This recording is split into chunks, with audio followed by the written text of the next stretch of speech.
Everyone welcome to our channel village master blogs. So చాలా మంది 1 month నుంచి అయితే గనుక నీచు తినట్లేదు కదా కార్తీక మాసం. అలానే చాలా మందికి ఇంకా ఎప్పుడు రొటీన్ గా ట్రై చేసి కొత్తగా ట్రై చేయాలనిపిస్తూ ఉంటుందన్నమాట. సో అలాంటి వాళ్ళకి టేస్టీగా అయితే గనుక తినాలి అనుకుంటే ఈ ఫ్రై పీస్ చికెన్ బిర్యానీ అయితే చేసుకోవాల్సిందే. నేను మొట్టమొదటిసారి చేశానండి ఈ మెథడ్ లో, చాలా బాగా వచ్చింది. సో నేను ఎలా చూపించాను అలా ఎగ్జాక్ట్ గా ఫాలో అయిపోయి చేసేయండి, చాలా బాగా కుదురుతుంది. ఫస్ట్ అయితే నెయ్యి నూనె వేసి కాగనివ్వండి. ఆ తర్వాత మనం బిర్యానీకి చేసుకునేటప్పుడు వేసుకుంటాం కదా మసాలా దినుసులు, అవన్నీ కూడా అయితే మీరు తినే మంటను బేస్ చేసుకుంటే కొంతమంది కొంచెం స్పైసీగా తింటారు, కొంతమంది తక్కువగా తింటారు కదా. సో నేను ఇక్కడ ఒక 2 గ్లాసులకి అయితే చేస్తున్నానండి, 2 గ్లాసుల రైస్ కి. సో నేను ఈ క్వాంటిటీ అయితే వేస్తున్నాను అనమాట. లైక్ 8 లవంగాలు అట్లా కొన్ని క్వాంటిటీస్ తో మన యొక్క స్పైసెస్ గా బేస్ చేసుకుని అయితే వేసుకోండి. అవి ఫ్రై అయిపోయిన తర్వాత అయితే ఆనియన్స్ ఇలా చీలికలు అయితే కట్ చేసుకోండి. ఆనియన్స్ అనేది మనము అంటే ఏ రెసిపీ అయినా ఆనియన్స్ చక్కగా మగ్గిపోతే టేస్ట్ అనేది బాగుంటుంది అనమాట. సో ఈ రెసిపీలో మనకి ఇక్కడ అంత బాగా ఇనిషియల్ ముందు ప్రాసెస్ లో అయితే ఫుల్ ఫ్రై అవ్వక్కర్లా, ఎందుకంటే నెక్స్ట్ ప్రాసెస్ ఇంకా ఉండింది. సో అప్పుడైతే మీరు ఇంకా బాగా ఫ్రై చేసుకుంటారనమాట. సో ఇక్కడ ఉల్లిపాయలు పచ్చిమిరపకాయలు వేసేసి ప్లేట్ అయితే పెట్టేయండి అనమాట. పెట్టేసిన తర్వాత అది మనకి బాగా మగ్గుతుంది. సో ఉల్లిపాయలు పచ్చిమిరపకాయలు వేగిపోవాలి ఫస్ట్ బాగా. మూత పెడుతూ తీస్తూ అప్పుడప్పుడు అయితే కలపండి, ఎందుకంటే అడుగును మాత్రం బాగా మగ్గకుండా కంప్లీట్ గా ఈవెన్ గా కుక్ అవుతాయి. ఆ తర్వాత అల్లం వెల్లుల్లి పేస్ట్ మేమైతే ఫ్రెష్ గా దంచి పెట్టుకున్నాము. ఫ్రెష్ దే వేయమని చెప్పను, ఫ్రిడ్జ్ లో ఉన్న తీసి వేసేయండి. మేమైతే ఫ్రెష్ గా దంచుకొని వేసుకున్నాం కాబట్టి ఆ టేస్ట్ ఇంకా వేరే లెవెల్ కి అయితే వెళ్ళిపోయింది అనమాట.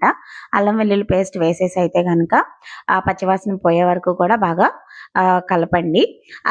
ఇది బాగా పచ్చివాసన అంతా పోయిన తర్వాత, పచ్చివాసన పోవడం అంటే ఏం లేదు, కాసేపు తిప్పిన తర్వాత అది మనకి కొంచెం ఫ్రై అయ్యి దానిలో ఉన్న ఆ రానెస్ అనేది పోతుంది. సో అలా కలిపేసుకున్న తర్వాత ఒక టమాటో అయితే వేసుకోండి. మీ ఇష్టం, అంటే మీకు కొంచెం ఇంకెక్కువ కలర్ కావాలన్నా వేసుకోవచ్చు. బట్ ఒక పెద్ద టమాటో అయితే పెద్దది, లేదంటే 2 చిన్న టమాటాలు అయితే వేసుకోండి.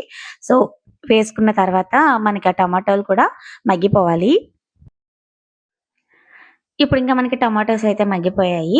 పుదీనా అయితే వేసుకోండి. ఆకులు తీసుకుని నీట్ గా అయితే వాష్ చేసుకుని ఈ పుదీనా అయితే వేసుకోండి. ఈ పుదీనా వేయగానే కర్డ్, ఇంట్లో తోడుపెట్టుకున్నదైనా ప్యాకెట్ పెరుగైనా ఏదైనా సరే కొంచెం అయితే పెరుగు కూడా వేసుకుని పుదీనా కర్డ్ ఆ మసాలాస్ అన్ని కూడా బాగా కలిపేలా అయితే తిప్పేసుకోండి.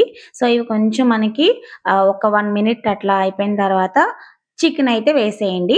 సో చికెన్ ఇక్కడ నేను వచ్చేసరికి ఒక 1/2 కేజీ తీసుకున్నాను అంతే. అంటే 2 గ్లాసెస్, మేమిద్దరమే ఉంటాం కాబట్టి 2 గ్లాసెస్ కి సరిపోయేంత చికెన్ అయితే వేసేస్తున్నాను.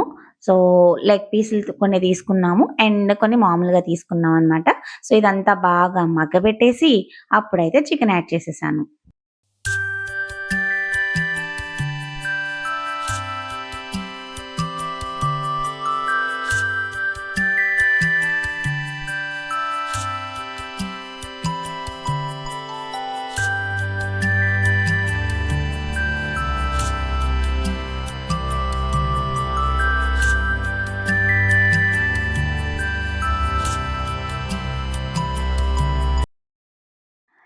చికెన్ వేసేసుకుని ఒకసారి కలిపేసుకున్న తర్వాత అయితే దానిలో గరం మసాలా అయితే ఫస్ట్ యాడ్ చేసేసుకోండి. అండ్ నేనైతే కొంచెం ధనియాల పొడి కూడా వేసేసాను. ఇక్కడ ధనియాల పొడి గరం మసాలా వేసి బాగా అయితే కలుపుకోండి.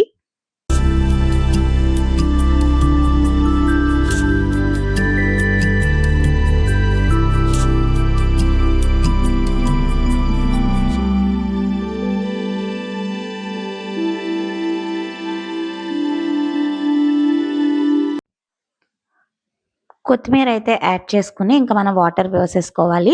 వాటర్ అంటే మనకి 2 గ్లాసెస్ రైస్ కాబట్టి 1కి 2, 4 గ్లాసులు నీళ్లు, చికెన్ ఉడకడానికి 1 గ్లాసు, 5 గ్లాసులు వాటర్ అయితే వేసుకోవాలి.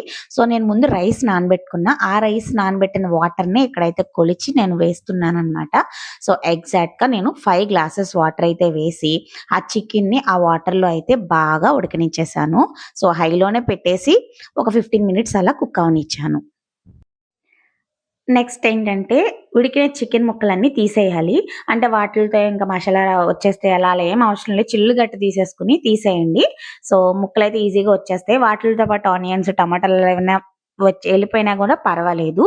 బట్ ఇలా అయితే మొత్తం చికెన్ అంతా కూడా వాటర్‌లో నుంచి అయితే తీసేసి పక్కన పెట్టేసుకోవాలి. సో, ఒక మ్యాజిక్ అనేది ఇక్కడే టేస్ట్ అయితే యాడ్ అవుతుందనమాట మనం చేయబోయే బిర్యానీకి.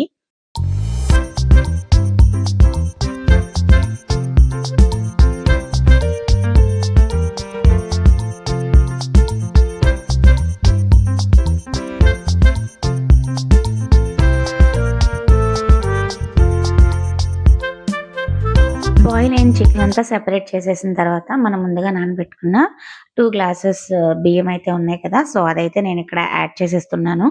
నాకైతే బాస్మతి రైస్ కన్నా నార్మల్ రైసే ఇష్టమనమాట. సో, ఈ బిర్యానీకైతే నేను చిన్ని బియ్యమే అయితే యూజ్ చేశాను. సో, ఇంకా బియ్యం ఏసిన తర్వాత ఇంకా అది వేరే స్టవ్ మీదకైతే షిఫ్ట్ చేసేసి ఇప్పుడు చికెన్ ఫ్రై అయితే చేస్తున్నాను. సో, మళ్ళీ కొంచెం నెయ్యి అయితే యాడ్ చేసుకొని యాజ్ యూజువల్ కొంచెం ఆయిల్ తీసుకున్న తర్వాత లైట్‌గా మసాలా దినుసులు అంటే మాక్సిమం చెక్క, లవంగం, బిర్యానీ ఆకు అట్లా వేసుకుంటే సరిపోతుంది. ఒక ఇలాచీ అట్లా లేకపోయినా పర్వాలేదనమాట. సో, అలా కొంచెం మసాలాస్ అయితే యాడ్ చేసుకొని, ఉల్లిపాయలు, పచ్చిమిర్చి అయితే వేసుకొని మనం బాగా ఫ్రై అవ్వనివ్వాలి.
ఉల్లిపాయ ముక్కలు బాగా వేగిపోయిన తర్వాత, మనం ముందుగా తీసి పక్కన పెట్టుకున్న చికెన్ వేసేయడమే. సో, వాటర్ అంతా ఆల్రెడీ ఇక్కడ రిలీజ్ అయ్యి బాయిల్ అయిపోయాయి కాబట్టి, ఇక్కడ మనకి చక్కగా ఇంకా ఫ్రై అయిపోతుందనమాట. సో, ఇంకా ముక్కలు యాడ్ చేసిన వెంటనే తగినంత సాల్ట్ వేసుకోవాలి. ఆల్రెడీ మనం వీటిని బాయిల్ చేసినప్పుడు కూడా యాడ్ చేసాం గదా! సో, చూసుకొని సాల్ట్, కారం అయితే యాడ్ చేసేయండి. సో, ఇంక ఇక్కడే అంటే మనకెంత స్పైస్ లెవెల్ కావాలనేది ఇంకిక్కడ మీరు చూసుకొని వేసుకోండి. సో, దానిలోనే కొంచెం ధనియాల పొడి కూడా యాడ్ చేసుకోండి. అలాగే నేను ఇంట్లో చికెన్ కబాబ్‌కి సంబంధించిన మసాలా ఉంది. ఏదైనా చికెన్ మసాలాన వేసుకోవచ్చు. అండ్ కొంచెం బిర్యానీ పౌడర్ కూడా పక్కన ఉడుకుతున్న రైస్‌లో కూడా వేస్తున్నాననమాట. సో, ఆ టేస్ట్ అనేది కొంచెం రావాలని వాటర్‌లో కూడా యాడ్ చేశాను. ఒక పక్క ఇంకా రైస్ అయితే కుక్ అయిపోతూ ఉండింది. మధ్య మధ్యలో తిప్పుతూ ఉన్నాను. అండ్ ఇంకొక వైపు అయితే గనక చికెన్ ఫ్రై అయితే చేసేస్తున్నాను. రెసిపీ చేస్తున్నప్పుడే నేనైతే ఎప్పుడు ప్రిపేర్ అయిపోతుందా? ఎప్పుడు తినేయాలా అని ఉన్నాను. బ్రేక్‌ఫాస్ట్ కూడా తినకుండా లంచ్ డైరెక్ట్‌గా తినడం కోసం వెయిట్ చేస్తున్నాననమాట. ఆ తర్వాత ఇంకా కరివేపాకు కూడా యాడ్ చేసేయండి. అండ్ కొంచెం కొత్తిమీర కూడా యాడ్ చేసి మంచిగా ఫ్రై చేసుకోండి. కింద కొంచెం అడుగంటుతూ ఉంటుంది కదా! అలా వదిలేయ అవసరం లేదనమాట. సో, అలా అడుగంటుతూ ఉన్నప్పుడు కొంచెం అలా తీసేయొచ్చు. నాన్ స్టిక్ అయితే అడుగంటదులేండి. నాన్ స్టిక్ కాకపోతే అంటుతుంది కాబట్టి అలా ఎప్పటిదప్పుడు తీసేయండి. అండ్ కొద్దిగా లెమన్ కూడా అయితే నేను యాడ్ చేసేసాను. సో, లెమన్ యాడ్ చేసేసి ఇంకా మంచిగా కొత్తిమీర కూడా ఫైనల్ టచ్ ఇచ్చేసి చక్కగా కొంచెం మంచిగా క్రంచీ లాగా వచ్చేలాగా అంటే మరీ జ్యూసీగా ఉండాలి. బట్ మరీ డీప్ ఫ్రై కాకుండా అయితే గనక ఇంకా ఫ్రై చేసేసుకుంటే మనకి చికెన్ ఫ్రై రెడీ అయిపోతుంది. అట్ ద సేమ్ టైమ్ ఇంకొక వైపు మనకి రైస్ కూడా అయిపోతుందనమాట. అండ్ మీరు బాస్మతి వేస్తే 1 ½ గ్లాసే వేసుకోండి. కొంచెం త్వరగానే కుక్ అవుతుంది కాబట్టి. సో, నేను మామూలుది కాబట్టి 2 గ్లాసెస్ వేసాననమాట. సో, తర్వాత ఇంకా 2 మంచిగా కుక్ అయిపోయి ఒక బౌల్‌లో కింద చికెన్ ఫ్రై వేసి, పైన రైస్ వేసి సర్వ్ చేసుకుంటే ఇంకా అదిరిపోతుందంతే. ఇంకా లెమన్ అట్లనే ఆనియన్ కూడా వేసేసుకొని అయితే ట్రై చేసేయండి. టేస్ట్ అదిరిపోతుంది. నేను గ్యారంటీ నేనైతే కడుపు నిండా ఫుల్‌గా అయితే తినేసాననమాట. మీరు కూడా ఈ రెసిపీ ట్రై చేసి ఎలా వచ్చిందో నాకు తప్పకుండా కామెంట్స్‌లో చెప్పండి. అలాగే సబ్స్క్రైబ్ చేసుకోండి. Thank you for watching.